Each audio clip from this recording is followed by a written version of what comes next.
ایک نیک اور مالدار شخص نے اپنا قصہ لکھا ہے کہ ایک دن میرا دل بہت بے چین ہوا، ہر چند کوشش کی کہ دل بہل جائے، پریشانی کا بوجھ اترے اور بے چینی کم ہو، مگر وہ بڑھتی ہی گئی۔ بالآخر تنگ آ کر باہر نکل گیا اور بے مقصد ادھر ادھر گھومنے لگا۔ اسی دوران ایک مسجد کے پاس سے گزرا تو دیکھا کہ دروازہ کھلا ہے۔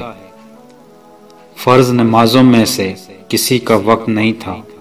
میں بے ساختہ مسجد میں داخل ہوا کہ وضو کر کے 2-4 رکعت نماز ادا کرتا ہوں، ممکن ہے دل کو راحت ملے۔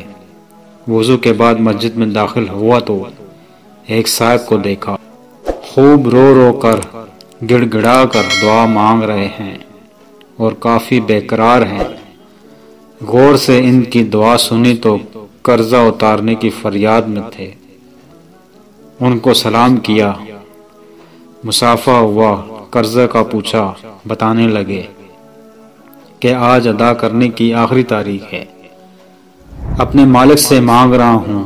ان کا قرضہ چند ہزار روپے کا تھا، وہ میں نے جیب سے نکال کر دیے۔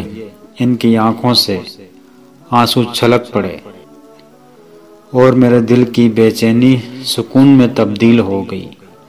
میں نے اپنا وزٹنگ کارڈ نکال کر پیش کیا کہ آئندہ جب ضرورت ہو مجھے فون کر لیں، یہ میرا پتہ ہے اور یہ میرا فون نمبر۔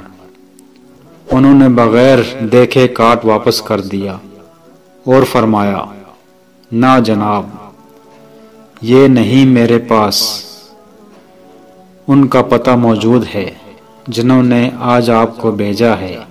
میں کسی اور کا پتہ جیب میں رکھ کر ان کو ناراض نہیں کر سکتا۔